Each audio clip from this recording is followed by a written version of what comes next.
Good morning, everybody. Guten Morgen. Salam alaikum. Thank you for coming in this early. I know it's never easy for creatives to attend anything this early, but thank you. My name is Ali Rez. I'm the CEO at Impact BBDO. I look after markets in the Middle East, North Africa, and Pakistan. And today I'm going to be talking to you a little bit about how, in order to create change, we need to change the way we create.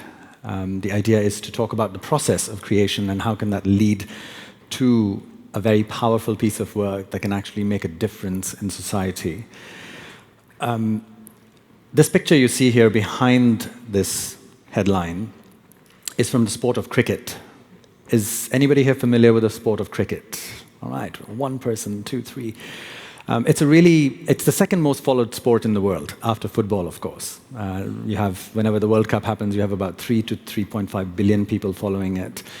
And I've been playing it for 40 years. It's such a complicated sport that I'm still learning the rules on how to play the game. It's so complicated. Let me share with you. This is the fielding chart in a cricket game. Every single fielding position in the ground has a name. And some of them are really weird. For instance, this one, if I just zoom in a little bit, it's called silly point because it's silly to field there. It's so close to the batter that you can actually get hit by the ball. Now, the reason I'm showing you this is that a captain of a team has to choose. He has only 11 players. He has to choose where to put these fielders in order to stop the batter from scoring runs. There is a very effective shot in cricket where the batter plays with his bat, and it's called a sweep shot. And this is how you play it. That's the bowler bowling to the batter, and you sweep the ball. Now that's a right-handed batsman, and the batsman plays towards the right. So now if you're a captain, and this is the batter up on the wicket, you know where to place the fielders. You know where the batter is going to sweep the ball and where the ball is going to go. And for decades, people had been doing that exact same shot the same way. Except in 1964, a young Pakistani batsman went up and said, you know what, instead of sweeping to the right, I'm just going to turn around and I'm going to sweep to the left. And that will mean that the captain will not know where to put the fielder. He changed the process of how he batted. It was a very creative, it's a very simple move, but it was very creative. Nobody in, I think, about 100 years of cricket had thought about it until this guy came up and said, I'm just going to turn things around. And what that one single move did was to actually change the sport. Because now you could play, you saw that ground, it's an oval, you could play in any direction, and it became much more difficult for a captain to place a field.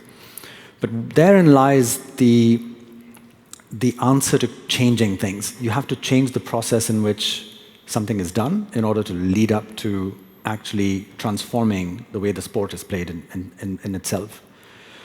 Zaha Hadid, there are 360 degrees, so why stick to one? That's the same rule. I mean, the cricket ground is 360 degrees. Why would you play the shot only on one side when you've got this other entire side to play? And imagine that for 100 years, nobody asked that.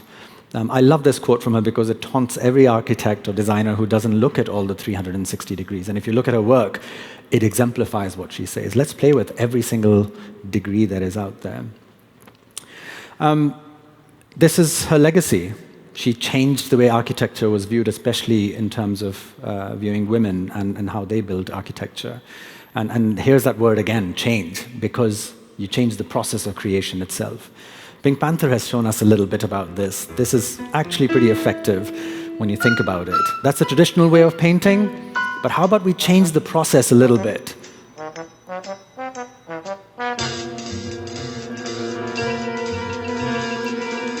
Just a really simple move, and you have a much more efficient and effective result by changing the process. Pollock is famous for this, of course. He invented the drip painting technique. Again, somebody who changed the process of creation and changed the way people looked at art. Again, that word change. Stravinsky. I don't know if you know, but Stravinsky used to stand on his head, literally, in order to come up with a tune, a composition. That was his process. He inverted the process in order to come up with something creative. And that's his legacy. changed music forever. So every one of these examples is about how you lead up to the creative piece, but you do it through the process of creation. All change has to start with persuasion. Change is difficult. It's not easy to convince somebody to change their mind, to change their behavior. But as creatives, we have that power to convince somebody. I'll give you an example. In the 60s, Alka-Seltzer, people used to have it with just one piece in a glass until they came up with the line, plop, plop, fizz, fizz, which meant that you had to drop 2 tablets. That changed. You didn't need to have 2 tablets, but it was a sales-driven idea, and they convinced an entire generation to drop 2 tablets just because of a tagline, plop, plop. Persuasion is what's really key in getting people to change their minds, their behavior, and just the way things generally work in status quo. This is a famous example to convince people to go to war. This was back in World War I, where this poster came up designed by John Montgomery Flagg to convince people to enlist. That's a very famous figure. Not a lot of people know that this traditional image of Uncle Sam for the United States, which is a very aggressive image, is not the original image for the United States. This is Colombia. And look at the difference between the two. Warm, welcoming, embraceful, approachable versus demanding, sort of almost making you feel guilty for not enlisting. That had to change given the time that they were in. That first poster would not convince many people to enlist for war. The second one would, because it's so powerful psychologically. But here's the weird thing. When Montgomery Flagg was creating the image of Uncle Sam, he put himself into it. This is what Montgomery Flagg looked like. His process of creation was to actually become one with that illustration and to create that effect on people. But that was his process of creation. When we create anything, we ask the question, is your change agent strong enough to become a meme?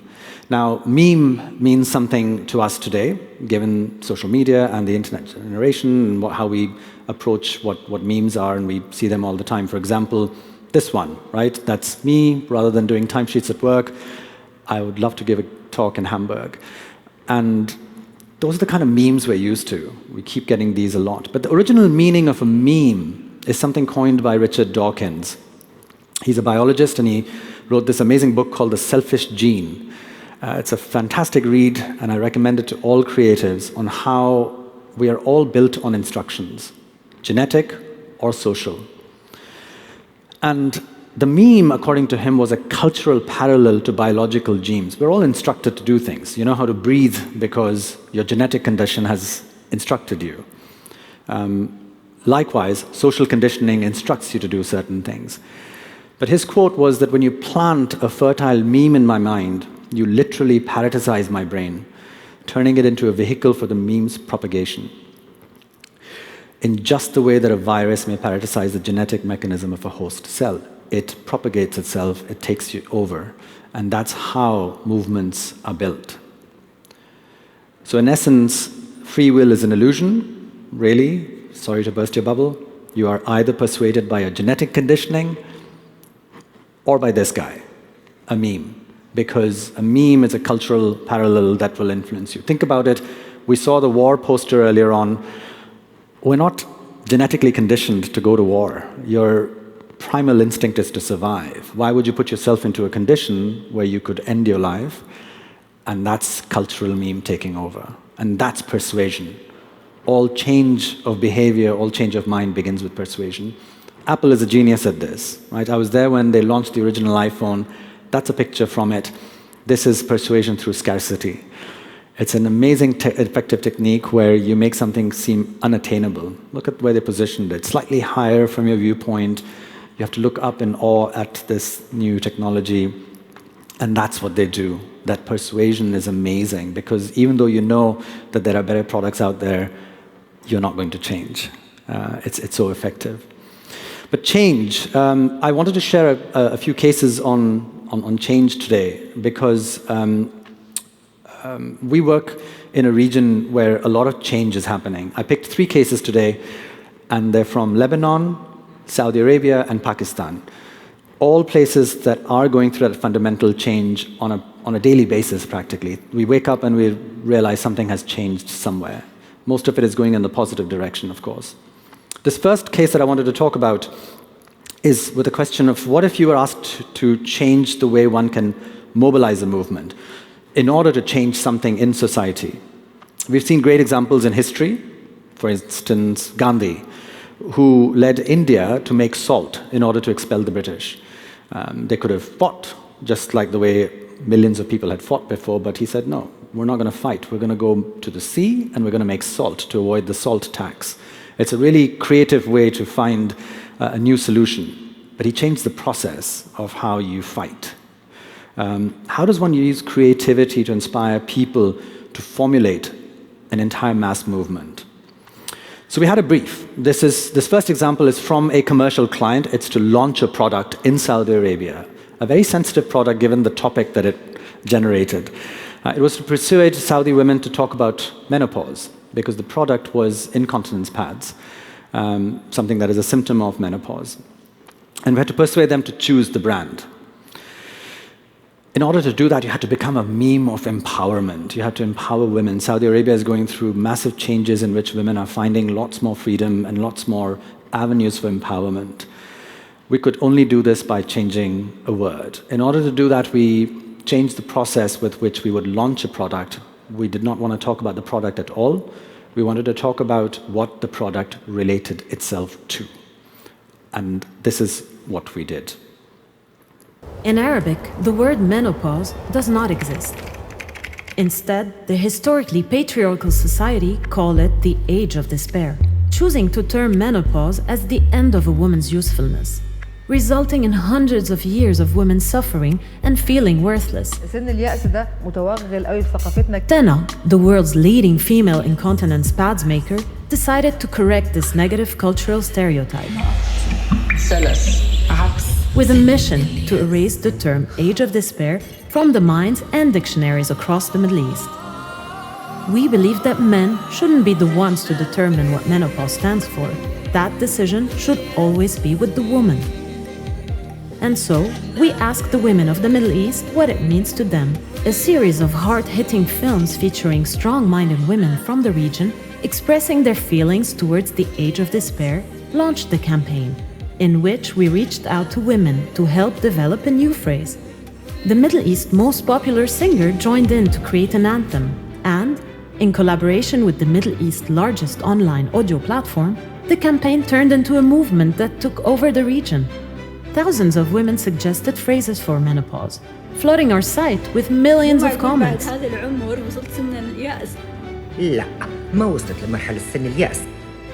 Until one phrase stood out. Age of renewal. And then, change happened. The #1 Arabic dictionary in the region adjusted the term age of despair. Mainstream media started using our new phrase. Influential men supported the change, joining the movement.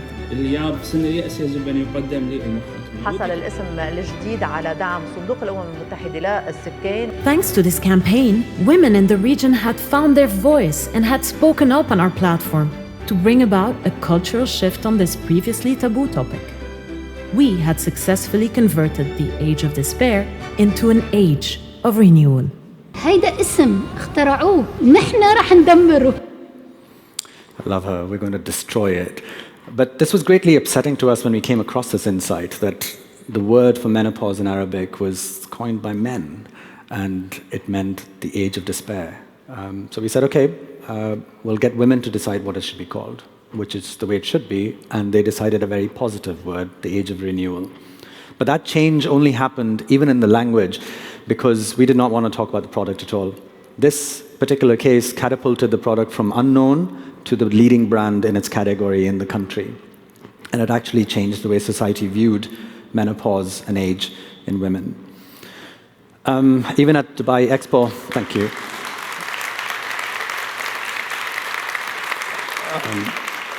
That says 2020, but the expo happened in 2022, of course, because of the pandemic, but it was still being discussed at events in the Middle East.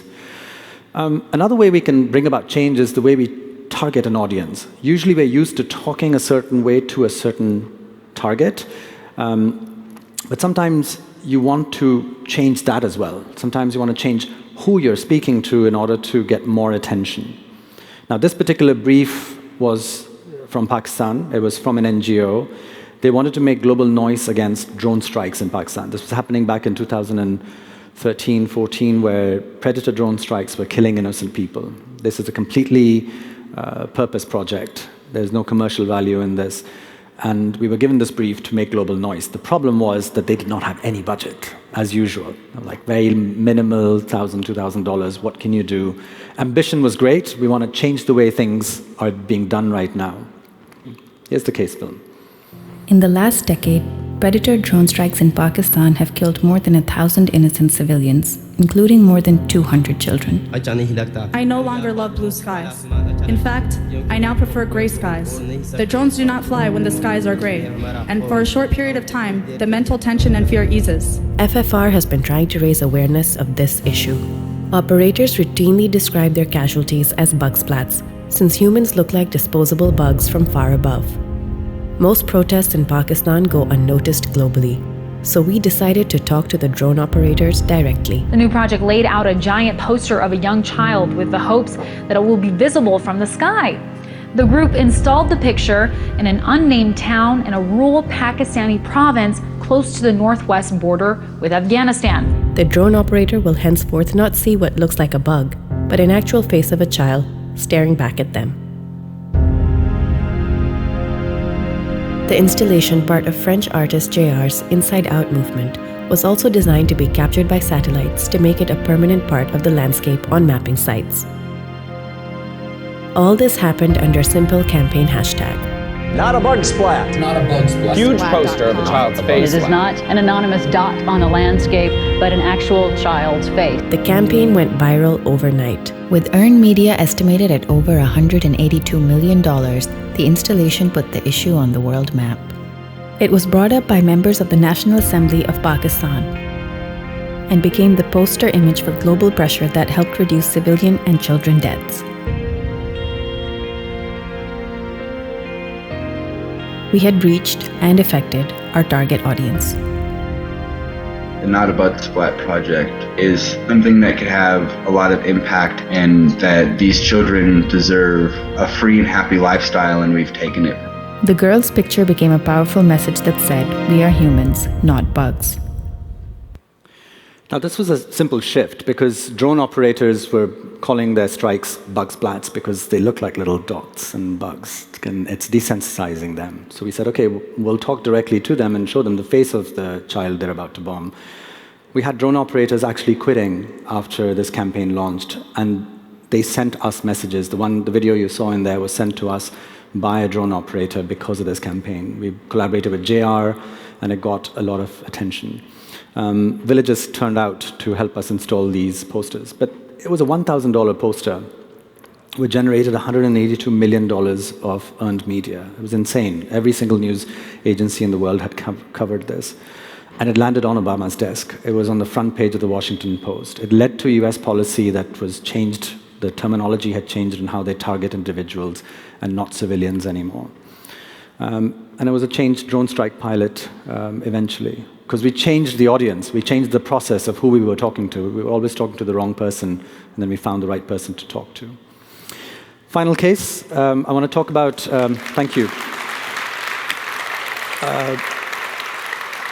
I want to talk about you change the way you identify opportunities, and this one comes from Lebanon. This is part purpose, part business. An-Nahar newspaper is a business. They do want to sell their newspaper, but they also want to change things in Lebanon. They're very, very invested in the way the country is running. They've lost people. The editor-in-chief was assassinated in a car bomb, and it didn't stop them. They're very brave, and every time we take an idea to them, they ask us to become braver about it.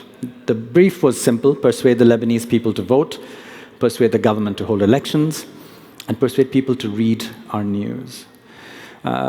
Eventually becoming a meme of political discourse in order to change things. And we did it by changing the way we publish. Now, the way this happened was, I was in the elevator going up to work. my coworker, Jad, had just come back from Beirut, and I asked him a simple question, how was your weekend in Beirut? And he said, man, it's really fucked up there. The elections were supposed to happen, and now they're saying that they're going to delay the elections. I was like, why? Well, because they don't have paper and ink. You need paper and ink to print ballots, and they're out of that. And there is none, so they'll probably delay the elections. End of conversation. A few hours later, we're sitting brainstorming about the brief from An-Nahar on the elections, and two things clicked and made four, and we said, what's the one thing that newspapers have? It's paper and ink. So what if we didn't publish one day and just gave that paper and ink to the government to print ballots on? And this is what we did. Lebanon is collapsing. The scale of the crisis for ordinary Lebanese people is evident everywhere you look. It is out of petrol, internet, electricity, food, medicine. The coming 2022 elections, however, provide a glimmer of hope in providing some stability. But the current government, in a bid to hold on to power, has been making excuses to delay elections. Excuses such as the lack of paper and ink to conduct elections. So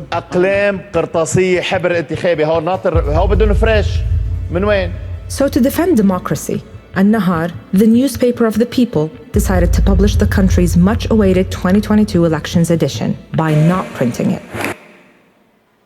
Instead, An-Nahar donated the paper and ink from the unprinted edition to print voting ballots. تحت عنوان مطبعنا الجريدة لنطبع صوتنا للتاريخ، أن الصحيفة لم تصدر طبعتها الورقية اليوم، وستقدم الورقة والحبر لطباعة جزء من مستلزمات انتخابات عام 2022. تصير الانتخابات بأي طرق من الطرق لازم تصير الانتخابات. Found at every newspaper distributor in Lebanon on February 2nd was an empty news rack with a message explaining our cause and a link to an online edition. Trucks delivered that day's entire supply of paper and ink to the government's printing associate.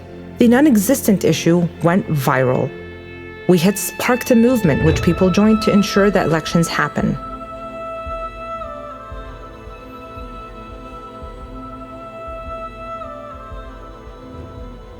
Press, private, and recycling companies also supported the movements. We will support this movement with all our resources. The elections have to happen on time. Even election candidates spoke up for the cause. An-Nahar had revived hope amongst the Lebanese for true change to take place. And on May 15th, the elections took place as scheduled.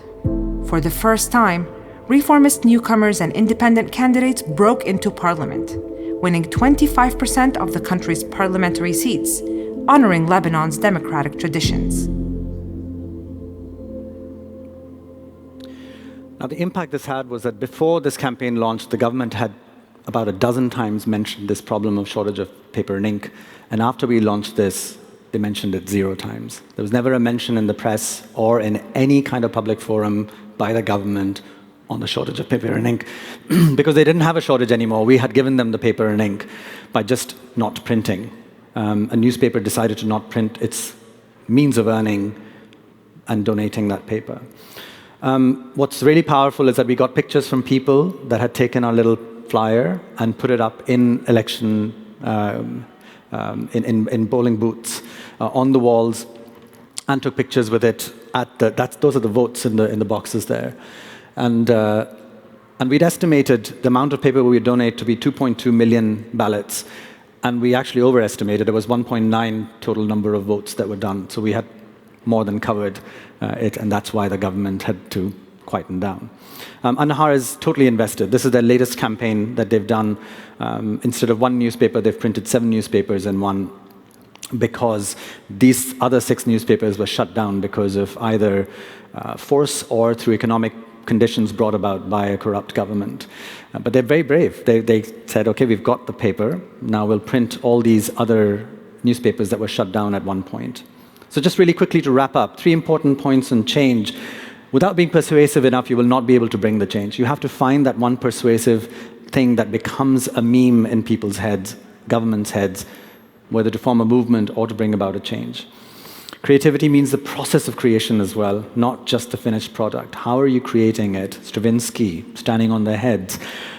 What is the process that will take you there? That's very important if you want to change that shot and change the sport forever. And then finally, change will not happen without changing the conversation itself. We were having the wrong conversation for drone strikes. We changed the person we were having a conversation with, and it led to true change. We were having a wrong conversation about trying to convince the government to hold the elections, but we changed the conversation by actually donating to them what they needed. These are three fundamental points in order to bring that change that we're looking for with creativity. And now I'm going to leave you with a meme that'll probably, hopefully, get stuck in your heads the entire day.